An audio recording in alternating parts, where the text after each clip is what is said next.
Real estate is the only business in which insider information is legal. If you really, really want to create wealth, you want to be a billionaire, you want to create generational wealth, it is not about what, it's not about how, it's about the who.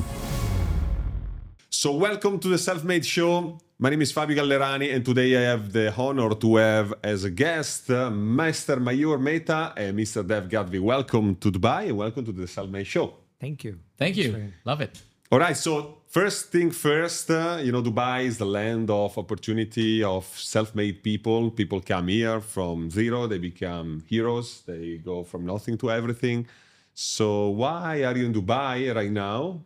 And what do you see in Dubai that you're looking for? So we are here for a closed investor meet. We are on a $1 billion movement. Okay. So we are in Dubai because Dubai is a land of opportunities. So we are over here to connect, collab, co-create, and create something massive. Perfect. So before we enter in the stories of these gentlemen, I want to share something. So in the Self-Made Show history, we normally interview people that are coming from nothing to everything, because that's actually what people recognize as a self-made. A self-made is someone that is black sheep, is against all odds. Today, I have the honor to have two gentlemen here and two friends. One of them is actually a person that came from nothing. You're going to hear about his story very soon. But I want to start with Mr. Mayur Mehta, which I call Master Mehta, because what he does is pretty amazing.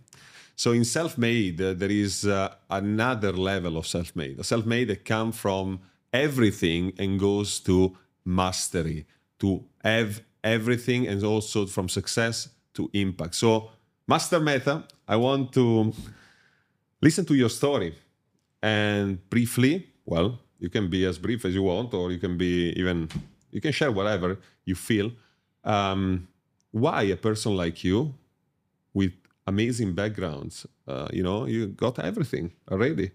Why you strive for even more? So share your story and amaze our audience.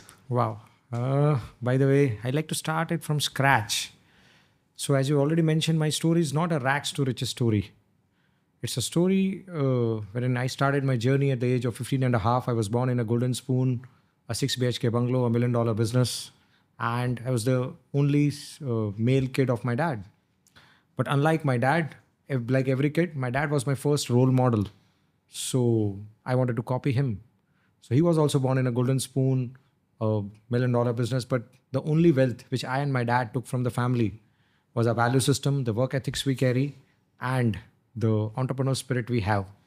From there, the journey started. And one fine day, at the age of 15 and a half, I went to my dad and said, "Dad, now you're not supposed to give anything at home." Dad was curious. I was like, "Dad, same like you. I want to start everything from my own." Dad was like, "Okay, it's your choice." So I told Dad that, "Dad, now you're not supposed to take care of household chores. I'll take care of all the household chores." But somebody has rightly mentioned that words once spoken cannot be taken back. I was 15 and a half, and if you stay in a 6 BHK bungalow, there are two maids. It's like $10,000 a month is like nothing. But somehow I was amazed. So I started exploring opportunities from which I could make money. One fine day I saw an advertisement in a newspaper mentioning, if you want to make money without investing money, do rang us. I was curious. I rang on that number. They invited me to their office. When I went to their office, it was a big corporate office. Around 200, 300 people working over there. I was astonished. Everybody was like, this is the place where you can make money without investing money. I was curious. I was like, how? They're like, we'll give you trainings after which you're supposed to do sales. I was like, okay. Then I started joining them, and that was the office of an insurance company, ICICI Prudential Life Insurance Company. When they told me that they will give me trainings, I need to sell insurance policy to everybody, it is very easy to sell it. I was like, okay, then why not? Let me give it a try. Because I don't have money and I want to make money without investing money. So I joined them, and they gave me the training. It was 1.5 months training, after which I started selling insurance policies. I was fortunate that in the first month after my training itself, I was one amongst 258 people in the room. Out of 258 advisors, we were 6 people to do sprint and race. That is to log in a premium of somewhere near 50 crore Indian rupees. Which is in dollars, how much? 50 crores almost, I would say 7 $7 million? $7 million. So just for context, Mayur grow in a very, very like wealthy 50 family. lakhs. Wealthy family in India, right? In which sector was your father working? My father was a money lender. He used to give finance to businesses. Moneylender. So you grow up in a family. Normally, sons of very wealthy, families, they're not so motivated, right? So instead, Mayur grew up with a lot of values and a lot of, I can say, inherited genes of self-made family. Because even if you're rich when you are born, doesn't matter that someone along your, family in the past were not self-made. At some point, someone has to be a self-made, right? So these genes allow you to join sales and sell insurance. But before you continue with the story, why were you so driven in the first place to succeed? To demonstrate your father, or because it was just a fire that sparked inside of you? What was the reason? Frankly speaking, you asked 3 questions. I'll answer all of them. Yeah, okay. So first was, when I was born, so my dad was always busy with his business. So I've spent most of my time with my grandfather. And he was also a self-made person. Okay. So I got so much inspired by my grandfather, my father. And yes, you can say these were the genes which I got from my family, but there was fire in the belly. That I want to create something way bigger and to create an impact for the world. I don't know how will I do that, from where it will start, what all I'm going to do. But I started understanding. So my dad was somebody who never gave up in his life. He started when he came to Surat for the first time. We belonged to Rajasthan, a different state. He came to Gujarat, a different state. He started with his textile business with one of our relatives. He started the business, he was on the top. Then somehow the partnership did not work. He was again back to zero. In 1993, again he started from scratch. He again built an empire. So he again fall back. And because that business was evolving, banks were taking over that business. Banks were giving loans at cheaper rates compared to what shops were giving. And the ecosystem was happening. Somehow he could not able to manage that. And on the expansion phases, he lost some money. In this process, I understood one thing. All the money left, dad invested in real estate, which have grown multifaceted. Okay. So I understood this was the key.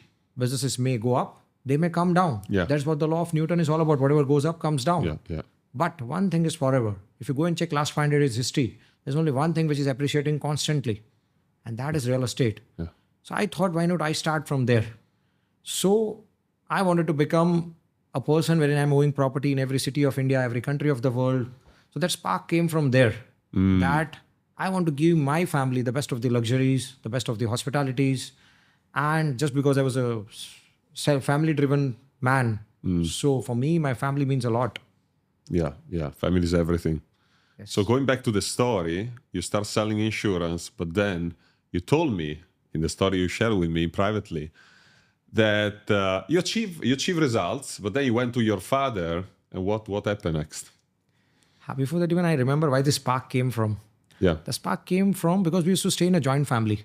Okay. Even though we were so cash rich, we were having ample of assets, but my mom could not get all the facilities she expected or she needed. And same was with my dad. They were making tons and tons of money. But because if you stay in a joint family, you need to make sure that Joint family. everything. Yeah. So I wanted to give my family the best of the things they deserve. Okay. That was the major spark which I got from. Okay. So it's always coming from a target to reach. Yes. Was about you also showing that you could achieve what your father achieved, or that was not relevant in growing up and becoming a businessman? So frankly speaking, that was not the feeling. Was not the feeling. Okay. I always wanted to make sure that I'm giving the best to my family, because this is the value system we have in India. Yeah. Majorly, that we are so family driven because of the upbringing that we have, and even in their phases of hardships, they gave the best of the life, the best of the education, the best of the facilities, and best of everything. Yeah. So it was now my turn Your to turn. give it back to them. Is very important. Very important. So before we go on, I want to share the story of Dev. Dev Gadhvi, massive influencer and coach and mentor, in India. Dev actually came from nothing to everything. So before we share how you guys met and then you enter in real estate to create wealth for people, also people that do not have a rich family, or, we can say democratizing wealth for humanity, especially in India. There are a lot of people that may be ambitious, but they don't have the resources. So let's go quickly, Dev, to your story. You were on my show called Beyond Success. We talk spirituality applied to business. But you don't come from a golden spoon family. Nope. In fact, there was no spoon. No spoon. You eat with hands. With hands. So let's share your self-made story. Yeah. And then we connect with Mayur and we go from there. Then we're going to talk real estate, how is important, to think differently in wealth creation, especially when you are successful. But first of all, Dev, share your story. And I'm very curious to know more details. Thank you. I'm going to give you a quick summary. So I was born in slums. Some people might have seen the movie Slumdog Millionaire. So that's the life that I come from. People living in ghetto, like woods, not woods, but the ghetto. And the house is surrounded by people drinking, fighting, gambling, abusing. Yeah. That's the normal day-to-day life. It's not like, you go to pass through that neighborhood. That was my journey. But the best thing that happened for me, living in slums, not having a proper house, is my mom was a visionary. She saw the dream that my children should go to an English medium school. In India, we have regional language schools and Indian English medium schools. And English medium schools are typically the private schools which are expensive for poor people. But somehow my mom and dad, they managed to put us in that and get me an English medium school. And that's when the journey started, me learning English and getting educated at least. But then the second life was even more difficult because first life, I don't even know what poverty is because as a child, you're just like, okay, am I getting food? Am I getting bed to sleep? It's okay. Yeah. But the real challenge starts when you actually go on your own and you earn money for yourself, work hard. For 16 years, I worked in corporate job and no passion, no fulfillment, no ambitions, no dreams, no money, right? Little bit of money, that's all. Typically very, very average life, which I feel 80% of the people are still living. So I come from there. So that's my background. And then one day, you decided to break away from the matrix. We're going to talk about different layers of the matrix. This is very interesting. But why? You were successful. From slums to corporate job, very important Fortune 500 company. Yeah. Like the dream of every person that actually study at university. Yeah. So I asked Mayur why he got the spark. The spark is about family. What was your spark about? For me, when I was making $50,000 a year as an associate director in sales, that is probably well-to-do in India. Like you can live like very good lifestyle. Yeah. But the spark for me came when I saw the matrix that, is this the life that I want? Go to the job, pay the bills, go buy grocery on weekend, watch a movie on weekend, and then repeat the cycle. Yeah. Like crazy. Like, is this how it's going to be? Yeah, it's going to be like that. I'm like, what? This is very scary, right? So I got really scared of that life, that, I'm going to be like 50, 60, 70-year-old someday. And when I look back, like, what life have I lived? Okay. Right? And then that spark turned into a fire when I stumbled upon books like 10X Rule. Yeah. That Grant Cardone, my first mentor, literally blew my mind. A mindset. Amazing. Like I realized I was mediocre. My goals, my ambitions, my dreams, everything was mediocre. And I realized by just changing my mindset and I can acquire more skill set, I can optimize my potential. So that was my spark. And when I started doing that, I was like, wow, this is amazing, out of the world. I've never felt like this for more than 34, 35 years of my life. Yeah. What is this? I realized this is the feeling when we are starting to tap into our real potential. And then I said, wow, how many people on this earth don't tap into their potential? I started spreading the words. While I was an employee, started spreading the words about mindset, belief system, habits. Yeah. And I started writing my first book, which became a bestseller in India later on. And I said, I want to just help people. I want to contribute. So spark for me was the pain of mediocrity, Yeah. not knowing my potential, and being afraid of dying and on the deathbed with Failure. very poor life, which is a failure. Donkey life. I call it donkey life. Yeah. Very interesting, because normally the self-made, path start with failure, fear. So there are two types of fear. This is my vision, and then we're gonna discuss about this, and also the level of the matrix. Yesterday we talked about different illusions that you have when you grow as a human. I think there are two types of people. People that fear success. So they basically fear the unknown because they cannot define success. And there are people that fear failure, because if you fear failure, your fear is to stay where you are. So some people have desires, but in the long run, those who fear success will self-sabotage. Yeah. So in your case, Mayur, you came from success. So you know what success is.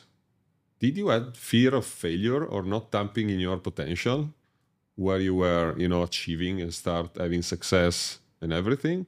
Or why were you so driven beside family? Because family is actually the who. There is why you do what you do and who you do it for. So you got it.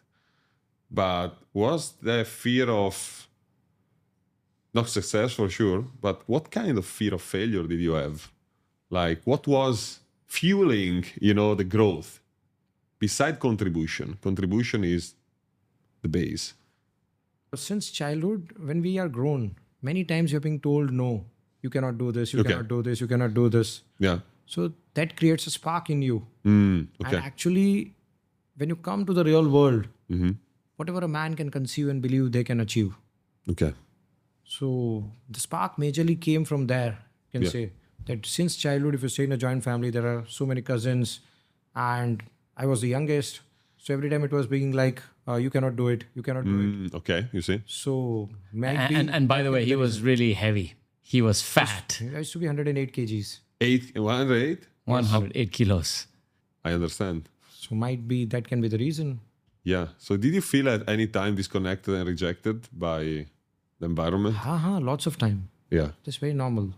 Yeah. I ask you that because normally the self-made, they achieve success even if they come from wealthy background because they have an unmet need from childhood. And this either disconnected and rejected, incapable, inferior. Then there are people that actually need boundaries because they were, too much free. And then there are inhibited people. So it's very interesting that you share that. I felt also disconnected and rejected. I also felt that society was not giving me protection. So I don't know, Dev, if you felt that, like you were hypnotized in a system and society didn't really care about you. But what do you think about this? The levels of matrix that we spoke about. Yeah, let's share that. Let's talk about that, right? So the first level of matrix is work hard, and hopefully you will get somewhere someday. Yeah. That's the matrix. Just study, get the degree, work hard, get it. Whether you're working hard in the business or working hard in the job, that's it. But if you see, majority of people get caught into that because they then do not have financial freedom. Yeah. They don't have time freedom, and they don't have work freedom, meaning they don't have fulfillment in no particular order. That is the matrix most people are stuck in. Yeah. I was one of them. So when we had to break through that level 1 of matrix and you have to go to level 2, which is not just the hard work, but requires smart work. Smart work. Where you don't depend on trading time for money. Where money grows faster, multiplies faster because you're trading value for money in the second level. When you get to that, when you're crossing the bridge from the level 1 matrix to second, it's very scary. I still remember my time, I was really, really, really scared when I had to quit my job. Because I was so used to working in a job for 16 years that, paycheck is not going to come now. Yeah. My God, my God. And that thing I think really, really drove me crazy for some period of time. But I had to really overcome that. And I used a lot of positivity, self-talk, affirmations, because I knew that I cannot talk about this to my family because they'll be even more scared. Yeah. I cannot tell my friends because they will not understand. They all are employees. They still, and I had no entrepreneur friends at that time. I only, because if you're at level 1, most of your friends are where? Mostly level 1. Working hard to get a paycheck. Exactly. Yeah. So I need to go to level 2, and I am the first generation entrepreneur. So it was really, really scary for me. And the hope came for me because I remember using this statement when I was extremely in fear. And probably this is very helpful for people watching this, is when you want to do something big, you want to go from level 1 to level 2, where you have more abundance, more multiplication. Think about this. What is the worst that can happen if you go to the level 2 and you attempt to go to level 2? What is the worst thing? That you fail. That's it. Yeah. You're not going to die. Yeah. You will not have, you'll not lose your eyesight or ears or ability to think. You will still have food. You're not going to die of hunger. But most people are scared because the fear of unknown is stopping them. Because the unknown maybe is tied to success. Yeah, exactly. I mean, they're addicted to the struggle life. Oh, that's because that's what they have known. Yeah. Yeah. And when I had to break through that was the major shift, which I got to next level when I started my business. Within 30 months, I made $2 million. Wow. Okay. The third year, not even third year completed. First year, I made 6 figures. Second year, multiple 6 figures. Third year, I made $2 million. I was like, wow. And it felt very uncomfortable, by the way. Let me tell you. And then I bought a Ferrari in India, driving Ferrari, even more uncomfortable at the beginning. I did not even know how to start the Ferrari when I got the delivery of it, by the way. Yeah. It's scary. Very interesting because now let's talk about subconscious for a second. Then we go into real estate and how to make tons of money. But subconscious, for you, Mayur, perhaps your programs, which you're not aware of because they are subconscious, didn't really stop you when you start making money, right? I mean, when you start making money in real estate and in business, did you ever felt you didn't deserve that money? Or you actually, it's called the thermostat, you know? Like if you come from very wealthy family and you see millions, you make 10 million, you don't feel guilty. And you don't feel comfortable. So for you, how was your relationship with money when you started making money? And then we go to the billionaire level that we will talk. But did you struggle to, go through the ceiling of certain levels, or was it easy for you? Yeah. I was so grounded. I've seen days wherein I didn't have money even to fuel my scooters. I didn't have money to recharge my mobile. There was other side of the story. The early days, no? During that same time itself. Yeah. Just because I was born in a golden spoon, there was other side of the story wherein dad was bringing other people's kids to make them working partners to grow his empire. Okay. And $1 million business he was carrying. He was having 7 offices. His business was growing by leaps and bounds. Yeah. The other side of the story, I was struggling like anything. Okay. Every penny saved was penny earned for me. So I used to have a mindset wherein I used to focus on saving money. Saving money. Saving money, because the starting phase is like that. As I told you that once I made money out of insurance, I went to my dad and shared that, Dad, I've made money out of insurance. So I thought Dad might be happy. He was like, how much have you done? I told them that this is the numbers I've achieved in 1 month and this is the profit I've made. In India, that is a big number. Dad was curious. He was like, who are the people to buy this? I said, friends and family are the first people to buy from you. So Dad was angry at me. I was like, why? He was like, now if you want to stay in my house, go and repay everybody's money or I'll kick you out of my house. You have done a big blunder. I was like, what blunder I've done? I've sold them insurance policies. I'm helping them out. He told me the secret that out of 100 rupees of policy sold, 45 is the commission given to me. Okay. Then there is branch head, branch level expenses, group head, group level expenses, national head, national level expenses. So out of 100 rupee invested, 63 rupees goes out. Wow. So actually, those who have invested with you, they've seen your face value. They've seen your surname and invested policies with you. So it is, you have encashed your goodwill, which is the worst thing you can ever do. So I was like, again on the down, out of the 9th cloud, I was back. And then I realized the value that it was something big I've done. I promised my dad that I will repay everybody's money in 9 months. I took around 12 months to repay that money. from there, I understood the value of education. And then I started educating myself. I thought education will make me rich. And I opted for chartered accountancy course. I've got with 18 plus degrees and certification. I've done CA, CS, BCom, MCom, LLB, etc. As a kid, I felt education can make me rich. So if you want to run a corporate company, you need to educate yourself. That was the feeling I had. I started educating myself. During those days, I used to work whole day round and educate myself whole night. I used to work 22 hours a day and not sleep even more than 2-3 hours a day, because that was the phase I was going on, because I had to run household chores, I had to educate myself, educate my sister, just because I have promised that now you're not supposed to give anything at house. And all those were the phases of hardships. And I believe I used to curse everything for that. But if those days would have been not in my life, these days would not have been in my life. Yeah. So I started working hard. I took an office on rent in one of the top 3 corporate buildings of Surat. I went to my dad and said that, Dad, I've taken an office on rent. Again, I thought dad might be happy. So some people have rich dad. Some people have poor dad. Mine was a strict dad.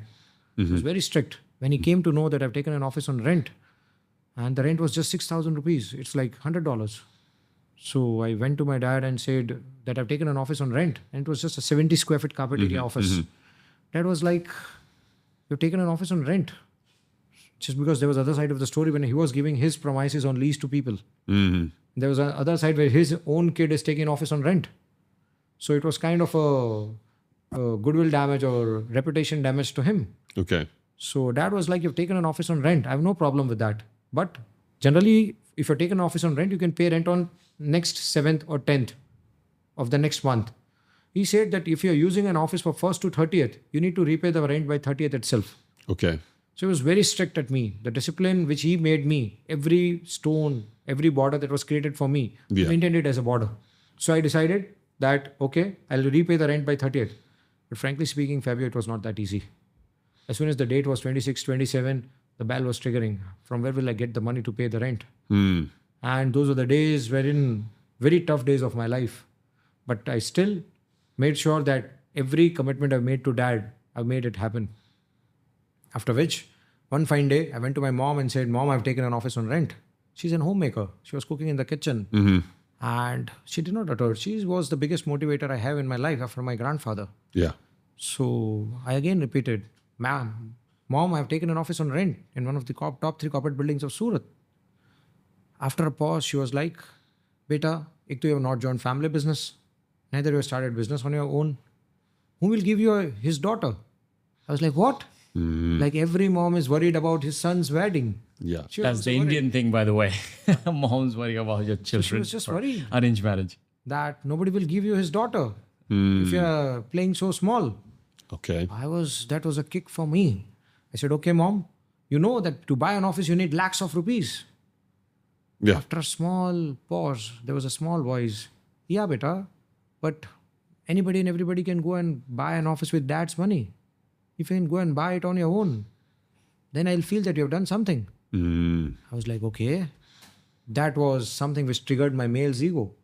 Yeah. And after which I promised myself that within the next 12 months, I'm going to buy an office in that building With no loans. with no loans. Yeah. That's a topic we will Part of talk the about. Story. So after which I bought an office in one of the top 3 corporate buildings. So I promised myself that I'll do it in 12 months. I took around 14-15 months to buy that. And we Indians, we have a habit of eating together at a dinner table. Yeah. So after which I purchased an office. So my grandfather used to make sure that he used to sit in middle. I used to sit here and my dad used to sit here, so that I and dad, we both don't fight. He Okay. used to maintain both of us. Yeah. So one fine day, my grandfather saw that dad was angry. He looked at me and asked me, have you done anything? I said, no, I didn't do anything. He said, okay. Day 2, we are again having dinner at the dinner table. My dad was angry. Grandfather looked at me and asked me, have you done anything? Tell me the truth. I said, no, I didn't do anything. And why is he so angry? I was like, he's always angry. Day 3, the same story repeated. And dad was super angry. Grandfather could not stop him to ask. So he asked him, why are you so angry? He said, we are about to file a bankruptcy. Grandfather was like, what the hell are you speaking? Are you out of your mind? Father was like, no, I'm in complete senses. Grandfather like, why are you speaking such words? I know all our finances. Our business is growing by leaps and bounds. Why are you speaking like this? He was like, nobody in our family has ever taken a loan. this guy sitting next to you has taken a loan in the family. I was like, oh, ball has again come to me. I was looking at my grandfather and said, Dadaji, yes, I've taken a loan. Grandfather, I've taken a loan. I've taken a loan to buy a property. Okay. So there was pause at the dinner table. I didn't feel what has happened. I was expecting appreciation from them. But I was not there. So like everybody, I ate my dinner and went away. This was the first time in my life I didn't talk to my grandfather for 5 days. After 5 days, I could not control my feelings. I went to my grandfather and told, Dadaji, I was the first kid in our family, in fact, in our whole family, to buy an office in one of the top 3 corporate buildings of Surat, that too at the age of just 18. Rather than appreciating me, you guys are not happy with me. What the hell wrong have I done? After a pause, grandfather was like, Beta, I appreciate what you have done. But what your dad was speaking is also right. I was like, Dadaji, you're also taking his side. You're always on my side. It's like, not Beta, it's not like your side or his side. The game is there are only 2 businesses in this world which work 24/7. One is interest and another is rent. You should take both, pay none. I was mind blown. I was like, what? I was like, there are only 2 businesses in this world which work 24/7. One is interest and another is rent. You should take both and pay none. That was the day, and today's the day we are 100% self-financed company. We don't even have car loans. I don't even have credit cards. Nothing. That's a beautiful story. So, just for context, they ask you to succeed, to buy the office, not to rent it, because who buys controls. Then you did it, but you took a loan. Didn't you have the money to buy cash? Or why did you take a loan? 100%. I bought an office wherein I could manage only 30-35% of the fund. Okay. So rest, I will have to take loan to buy that office. So you're okay. I was an 18 years young kid. So when you say control the interest and control the rents is very clear. I mean, you buy a property, maybe you rent it out, you get the rents, no? When you say control the interest, meaning you have to have 0 interest. Yes. So control the interest means 0. Yes. Okay. So you see, doesn't matter your background, a self-made can rise like a phoenix from everywhere. Yeah. But there should be values from the family, because the reality is that tough time makes strong men, as the Sheikh of Dubai say, and weak, times make weak men. Yes. So are you grateful for these lessons? I'm 100% grateful to my family, and all these success owners goes to them. Yeah. If they would not have been in my life, I would be enjoying all the luxuries which my dad would have served to me. Yeah. But I would not have been so insightful. Okay. I would still not be so happy what I am today. So I give all the credit to him. Just because until I reach a certain level of success, I never knew my dad was such a big man. He always stayed humble, polite. And after I came to a certain level, he shared me that we own such big asset base. Okay. It is because he wanted to teach me all the life lessons, which if he does not teach me, life would always gonna teach me. Of course. So Very interesting. I'm grateful to them. Beautiful. So basically, if you come from a wealthy family, if your family is wise to raise you as a self-made, they should treat you as they got nothing. Yes. So basically, you started from nothing to everything again. So Yes.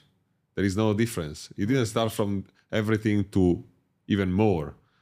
So going back to the question, subconsciously, when you were making your money, beside the lessons you were learning, did you ever had a feeling that there was a ceiling? Like, okay, I make $1 million and then is enough.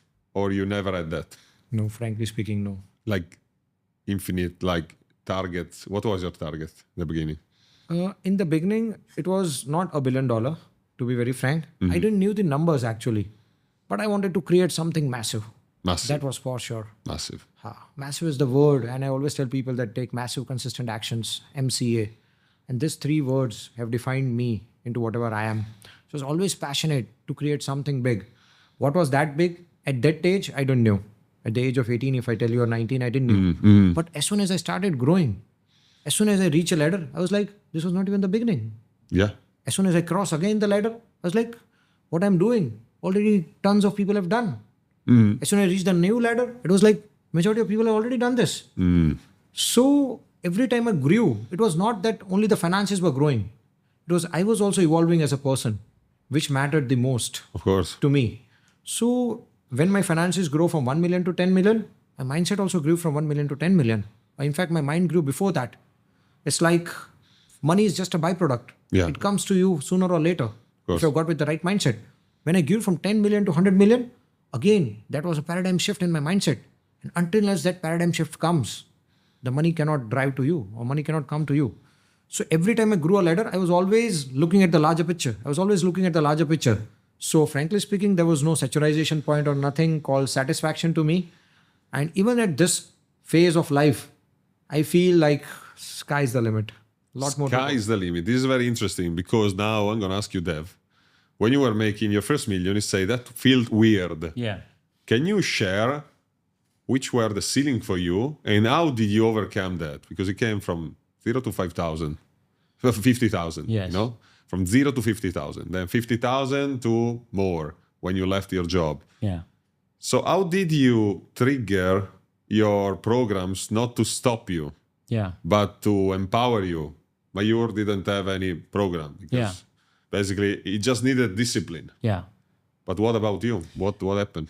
I think what worked for me to go from the level 1 of matrix, breaking the matrix, and go to level 2 is my pure desire to make a difference to the people living in middle class. Because I felt the pain. Okay. I honestly did not have the number. And I did not even think about whether the sky is the limit or not, honestly. Like, in fact, I accidentally became the business coach, trainer, passion mentor, because I just wanted to help people, help them to find the passion, come out of the mediocrity and achieve something beautiful from their potential. And as I started doing that, Marketplace started giving me the rewards. They said, do you do paid coaching? I was like, oh, you're going to pay me money for this? I was doing free coachings. And then because I was doing this more and more, contributing, adding value, I just have to launch something and people are ready to buy. Of course, I had to learn a lot of things, skills, from my mentors, like how he had amazing mentors in the form of his father and grandfather. I got my mentors in the form of Grant Cardone, Dan Locke, and Danny Morale and other people. So I started learning skills, and the point came where I made so much money that banks, real story, banks came to my home asking, "What do you do?" They called me like, "Can we come and see you?" I was like, "What is it about?" "Oh, we just want to have some questions, routine check." I said, "What is a routine check about?" "Oh, just talk about your business." That's weird. And they came to me in the third, almost like 28th, 29th month of me starting the business from zero, because I made 2 million, because nobody has seen their bank account grow like this. From 6-figure to multiple 6-figure to millions in 2.5 months is not common. And then I realized, okay, I think I made a decent amount of money now. Decent. So Decent. you were actually safe in the new identity, right? Yeah, I mean, it was weird when I saw all the zeros and numbers on my bank account. I was like, this feels uncomfortable to see that amount of money, because for whole life, I've never seen that kind of wealth, right? Like, unlike Mayur Bhai, who already saw parents, growing and creating massive wealth, I never saw it. So that was one uncomfortable point for me. But I don't know what is the limit. Then I made multiple millions driving Ferrari. Then I came to Dubai. It was another uncomfortable moment for me. Staying on the top of 40th floor, overlooking Palm, in a very luxurious, beautiful place. I sat on the balcony. I was like, this feels good. And then the tape starts playing, right? The flashback you have like gully boy coming from slums. Yeah. Coming from slums. How did I end up here? How did I get so lucky? Yeah. But the biggest paradigm shift for me was when I understood that I'm still in the level 2 matrix. Level 2 matrix. And people don't know it, by the way. The level 2 matrix is thinking that smart work is going to make me wealthy. So I was cash rich, but wealth poor. You were rich, but not wealthy. Yes. And then at an event of Robert Kiyosaki, you met Mr. Mayur. And you thought he was just another speaker, right? Yes. But then you realize He was actually the sponsor of the event. Correct. So just years before that event, how did you succeed in real estate? What was the moment of massive growth and why it happens? So I was always an avid learner. So like I already mentioned that I felt initially that education will make me rich. So I started getting bookish education. In order to, and that bookish education was also out of fear of failure, that if anything Fear in of failure. business does not work, so I'll have a good handsome job to be done. So that was just a security I was building whole night reading, so that even if I fail, there'll be somebody to give me a job worth million, billion, 1 or 2 million, so that I can protect my family. But when I came to the industry, I realized that the real life knowledge is completely different to the bookish knowledge we have. And that's a completely different world. So I started accepting mentors in my life. From there, and just because when you're struggling, mentors play a pivotal role in your life. You don't know what's the next path is, you don't know what the next way is. And so I started exploring for mentors. You name the coach in India, I would have done all their courses, right? From basic course to the mentorships. And they were the second level of mentors who framed me into whatever I am. From there, I got more sparks because once you are struggling, once you're into hardship zone, you fail n number of times daily. Then and then you can have massive success like this with the speed of rocket. So I was failing daily. So you yourself have to handle yourself and go back another day to the work and make sure that yes, you are in for the game again. You're in for the game again. Sometimes it happens every hour or every 10 minutes. But no worries, this failure cannot drop me. I'll take myself to the next league again. And for this, you need mentors. So I started accepting mentors in my life. As soon as I got mentors in my life, I started understanding that the real life is completely different ballgame. It's just what the subconscious mind can accept and believe you can achieve. It's as simple as that. I started working hard. But after which I got mentors, through which my speed increased. And as soon as the speeds increased, I understood that this is the best thing I can have. I started investing in myself, the best asset in the world. I started exploring more avenues. So I started understanding businesses. Just because I was from a business-minded family, I cannot do job any day. But I started exploring businesses and felt that every business, when it earns during the whole year, at the end of the day, they go to a developer and park their funds. So where all these funds are going, it goes to a real estate. Because if you go to other asset classes, they're not as safe as, because it's the only tangible asset class. Yeah. If you go to golds, FDs, mutual funds, all those are actually not appreciating assets. If you go and check the inflation of the country, they are depreciating assets. Same like your cars. So I started exploring. Just because when you have less money, you want to make more money, the only thing works is your mind. So I started giving more time and energy towards investments rather than earning money. When I realized that earning money is just the first and basic step. Second and most wise step is to invest it wisely. If you don't invest that money wisely, there was no point earning this money. So from there, I got a spark that I was just focusing, working hard, making money. And if I don't invest this at a right place, there was no logic earning this money. So from there, I started with very basic real estate consulting. And I've rented apartments, single room kitchen apartments, which are like very small. And now when I got a message on Instagram from one of my clients that you have become so big, then that day I felt gratitude that why, from where I started and where I've reached. Because in this ladder of success, sometimes we don't forget even from where we started. Yeah. But God has been kind to me that from there to here I started. And where this paradigm shift happened was just because of the learnings, the environment I carry. I always made sure that I'm meeting the bigger giants every week. Every week. Every week. I started with every quarter, then every month, every 15 days, and now I'm meeting giants every week. I make sure that I'm meeting one giant who's already way higher than me. And that is where you actually understand that you're not even at the tip of the iceberg. The whole iceberg is left to be done. So that was one big thing. So as soon as you meet people way higher than you realize that you've not even started the game. Then you don't have any other option other than to grow. And I was passionate about real estate. So soon I started making money. And from this money, I started creating wealth. Just because I was born in a background, a very humble background, wherein we invest first. We being Marwadis, Jains in India, we have a habit after 100 rupee earned, we first invest 98. 98. And if something is left, we spend. What majority of the world do is they spend first, and if something is left, they invest. But this was not the value system we have.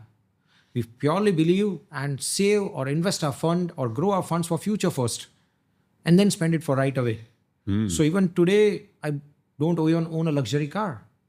I haven't ever bought it because I feel it's a depreciating asset. We still stay in a 40 years old house.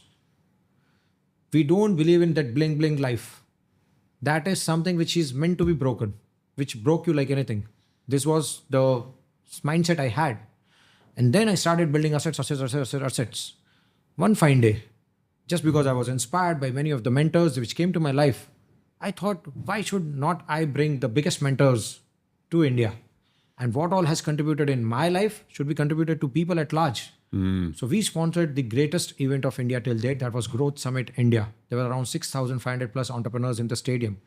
And we were the title sponsor for this event, wherein Robert Kiyosaki was a speaker, Robert Allen was a speaker. You name the coach, Ned Desai, Dev Gadhvi, BSR, Sandeep Gupta, and many more coaches were there. So we were fortunate enough to bring all of them so that we can contribute in people's life. Yeah. From there, once everybody was there, I was also realizing that I've seen rich dad, poor dad. I'm grateful that I had the strict dad. That's why we are zero debt company. Zero debt. Yeah.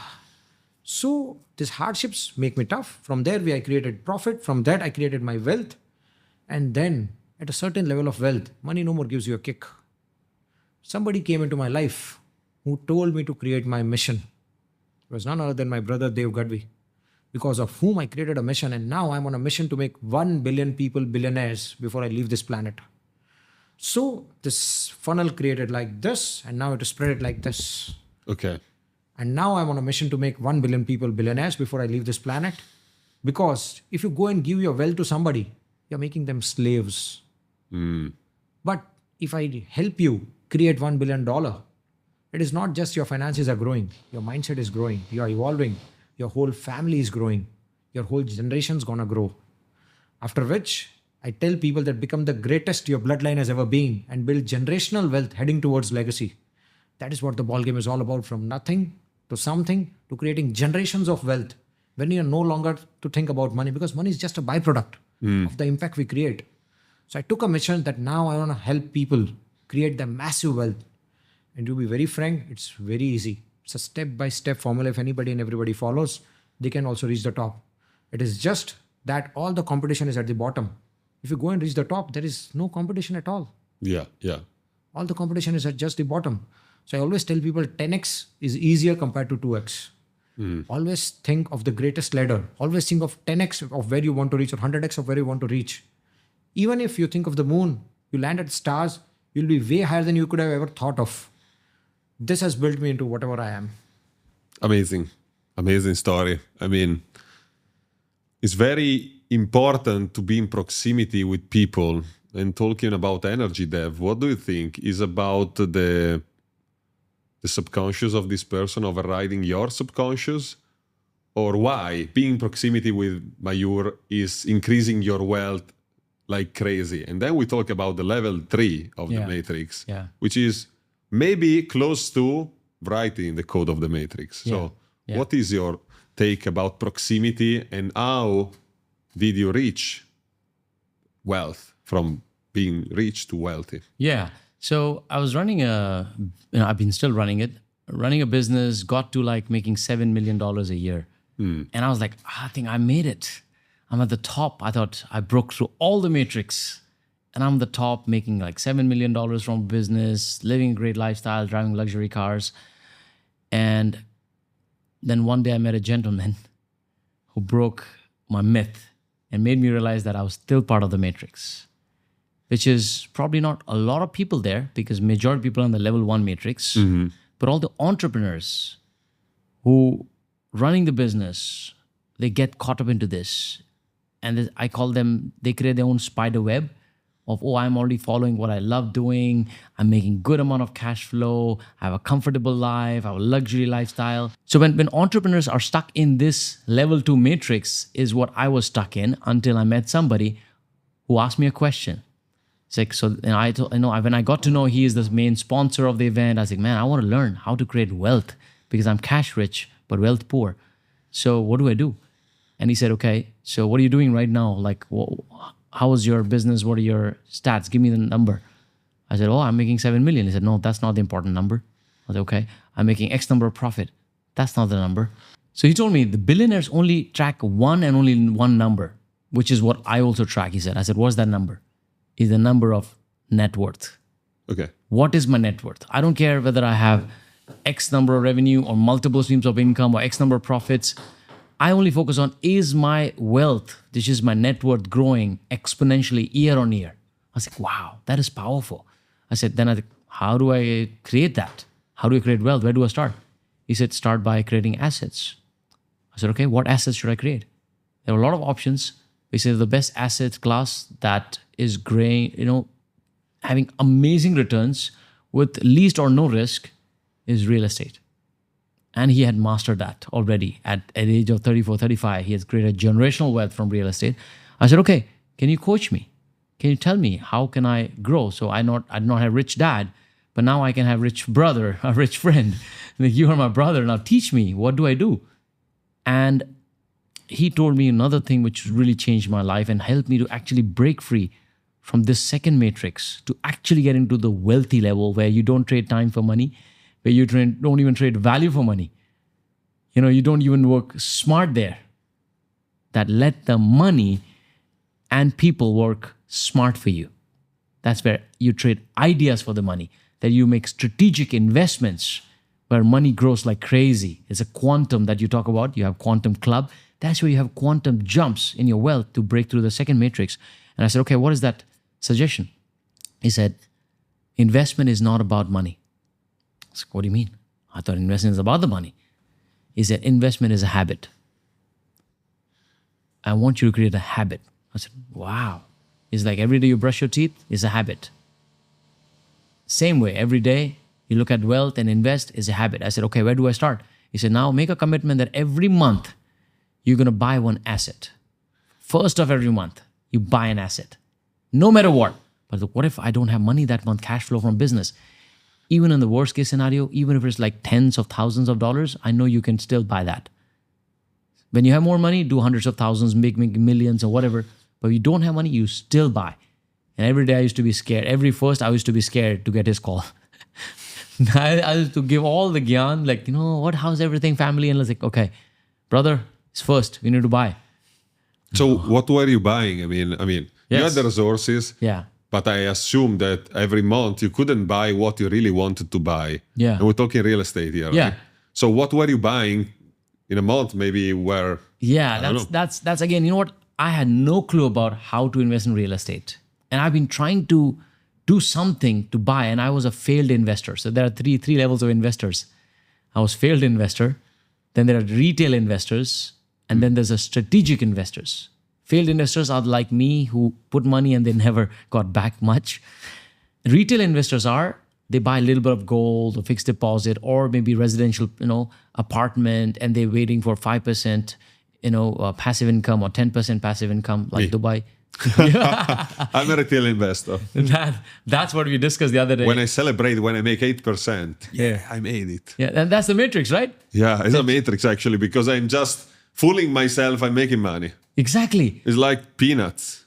And the people don't become a billionaire with this 5%, 7%, 8% return. Yeah. Billionaires look at the game of 50% or 100% or double or triple or 5 times game. I was like, how do I do that? Mm-hmm. And that because of Mayur Mehta, Master Mehta. We can call him Master Mehta. Right? Master Mehta. He is master. I surrendered to learning from him. Luckily, he was not just a coach for me. He was not just a brother to me. He was like a mentor and a guide. And then we became a partner. He said, you know what, Dev? And that's the lesson. All of you, if you're listening to this, you want to make a note. If you really, really want to create wealth, you want to be a billionaire, you want to create generational wealth, I've understood this the hard way, which is it is not about what, it's not about how, it's about the who. It's not about what should I do or how should I do it to create wealth. It's about who should I be in proximity with, like Giant. And if you have one person like that in your life, surrender to that person. Yeah. Be of value, contribute, which I could contribute to Mayur by helping him to spark the bigger vision of serving and impacting lives with whatever I can. Then he took it even bigger, right? So he said, okay, we're going to co-invest. So to answer your question, what did we invest in? Lands. Lands. Land banks, as Mayur Bhai says, even God is not creating the same land at the same location. Once it's done, done. There is a monopoly of that land and location. And I do not know the science of investing, because you cannot just be like yesterday in a meeting, I said, why do you think this place is going to grow? He said, oh, gut feeling. Because a gut feeling, your gut goes down and everything goes down. Money goes down. You cannot play with that money.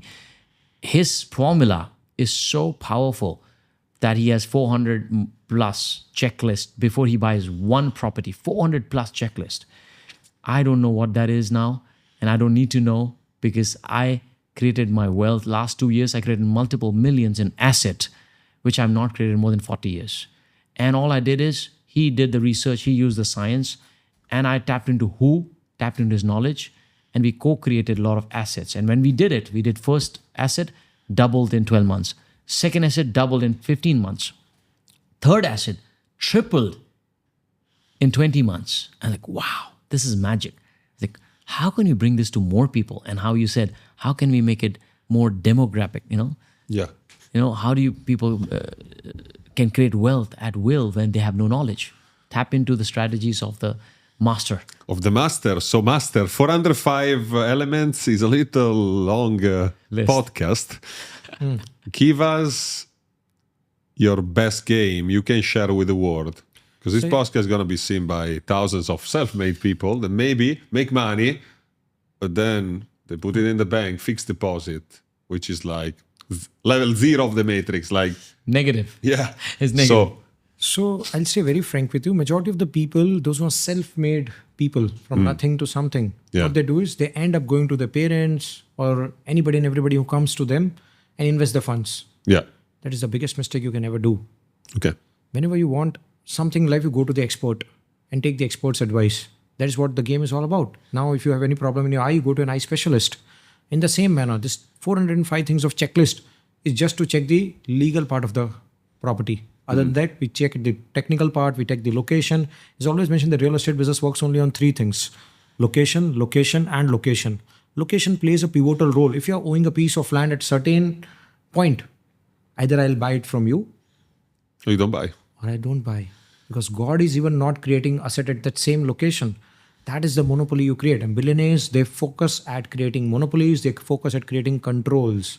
If you are owing a certain piece of land parcel at Marina, I'll have to buy it from you at whatever price you ask for.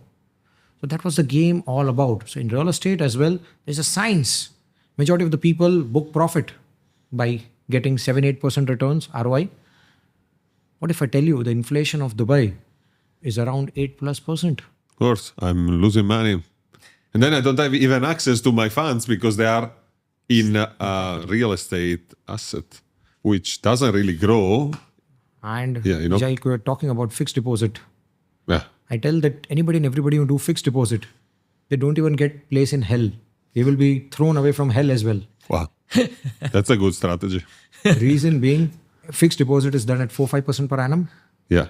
After you pay the taxes, if I talk about India, it is 30% tax. It is 2.5%. Inflation of India is 7.5%. So that does mean I go to a banker and say, I'm the biggest fool in this world. You please keep my funds. And for keeping these funds, I'll give you more funds. That is what fixed deposit is all about. The second game of the matrix is SIPs, which majority of the people do. Like mutual funds. Mutual funds. Mutual funds is higher than that. Yeah. Third ladder. All this is not meant for entrepreneurs, for people who are made from nothing to something. These are meant for salaried class people who are earning something in thousands of dollars. Then they bring it back to the matrix, because when you take your money as you're an employee or even entrepreneur and you bring it back to the banks, they use it to invest in lands. Exactly. Exactly. Like you're making 2%, 5%, they make 20, 30, 40, 50%. Yeah. Why can't you do that? Yeah. If you go and check last 500 years history, whatever happened in history is getting repeated. What if you could have acquired land in Dubai 30 years before? What would have been your net worth? People over here come here and buy an apartment worth $1 million, $2 million, $3 million, $4 million, depending upon the location. If you would have invested $1 million 30 years back in Dubai, what would have that been? It would have grown 3,000 times. And rather than buying an apartment, you could have built a whole apartment on your own. Yeah. That is what the game of a billionaire mindset is all about. Creating something massive. So I realized that the asset class wherein I invest most should be land. And Because if you go and build an apartment, I can buy an apartment next to you. If you go and build a business, I'll invest 5,000 crores more and disrupt your business. yeah. But if I'm owing a certain piece of land at a certain place, you cannot buy that land. If you're buying from me or not buying from me. So understand this game. So I started buying lands, acquiring lands, and created a land bank. That is where actually massive growth happens, which nobody tells you. You are just sold with a dream of a beautiful apartment, beautiful gardens, children play amenities, senior citizen parks, swimming pools. You get attracted to all that Yeah. and end up buying that. You need to decide. You have three things from a ladder. Either you're a consumer, or you're an investor, or you're a developer. So if you're a consumer, you go and buy one of the best apartments of Dubai, because over there you're not buying a flat. You're buying the network with whom your kids will play. You're buying the network with which you will be building your surrounding. You're buying a network wherein your parents gonna sit with in the garden. So you're just buying the network. So you go, it's a luxury. It's no more an investment. Yeah. As soon as you are into second ladder, that is, you are a developer, you make sure that you're selling the inventory ASAP. If you have sold the 50% of the inventory, you're holding the other 50%, people might end up thinking that his units are not getting sold. So at that regime, you have to focus on taking the exit ASAP. And there comes the highest ladder, the investor. I'll only park my funds at a place wherein they grows multifaceted. No other questions asked, no other logics asked. So I started understanding that the investor game is the biggest. And you should not go and buy something which is beautiful. You should go and buy something when the development is about to come. So that once the development is there, so once everybody is there, Yeah. you can take an exit. So buy and get profit at the same time because you buy it at discount. Not even at the same time. Buy at profit. Buy at profit. I explained this concept, which is amazing. So majority of the people, what they do is they buy a property at $100 million. They might end up selling it at $1,000 million. Any and every fool can go and book profit at sales. The profit lies at buying itself. The profit has to be booked at buying itself. What if you go and buy a 100 rupee property at 70 rupees? That is where the game lies. So what if you go and buy a $100 million worth of property at $70 million? So you booked profit right at the stage of buying. Yeah. Now hardly matters the market goes in whatever direction it is. Your funds are absolutely going to grow.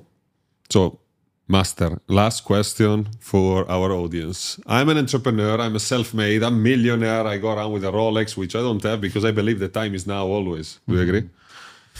Well, actually, I have a Rolex, but it's not relevant right now because, as you say, the real wealth is invisible, right? So, since I'm not a billionaire, or either you that are watching this show, maybe you're not a billionaire, we're talking with a billionaire real estate investor, you have a network and you say something very powerful that insider information in real estate is actually information. Okay, we're gonna build this city here. It's not like the stock market, okay, this whale is gonna sell massive stocks, sell before it's crashed. That's illegal. So how can an average person be in proximity with someone like you that have the information before they happen? I always tell people, dream big, start small, act now. Like now. Okay. Taking your first action step plays a pivotal role. Whatever you want to reach in life, you need to start from somewhere. As soon as you start, the ways will start opening for you. It's how much hungrier you are. The hunger takes you to the ladder where you want to be. So, to make this precise, yes, you should buy at places which are upcoming, but real estate is the only business in which insider information is legal.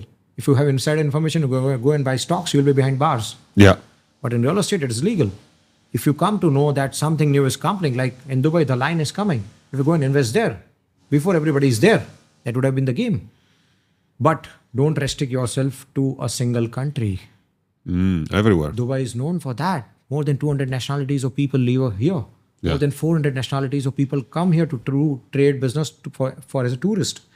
So this teaches a lot, that expand your horizons, expand your boundaries, expand your geographical locations, and Go to places wherein your investments are growing. Go to places where new Dubai is getting created.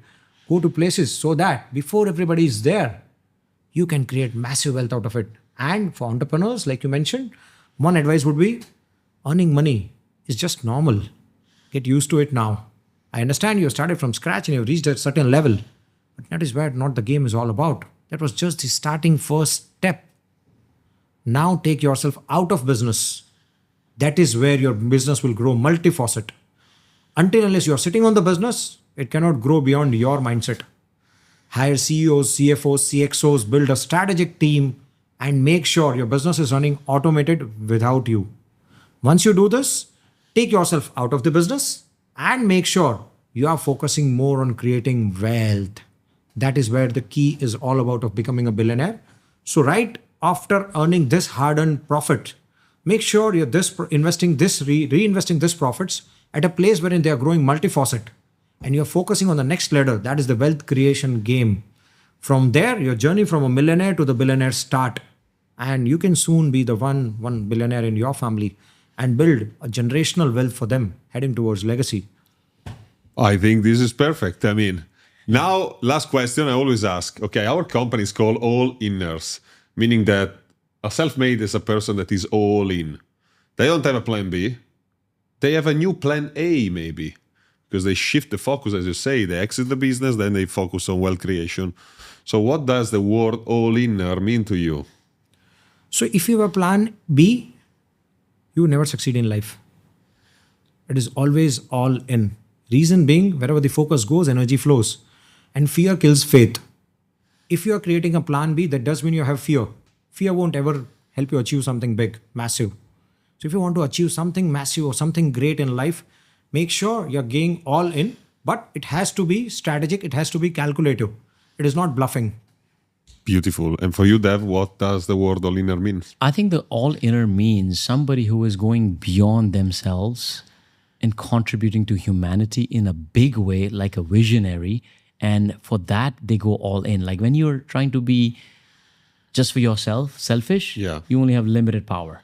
Yeah. But when you look at the bigger contribution and impact, the doors open up. course. And that's exactly what happened for me, because right from the day one, I was like, how can I serve more people? If I'm learning healing, I teach healing. If I'm learning book, I teach people. I'm learning wealth from Mayur and creating my wealth, I teach that. So for me, all in means going all in serving the people. And from that, you derive a lot of energy. And also to answer your question, how do people tap into the secret insights of real estate, what is coming?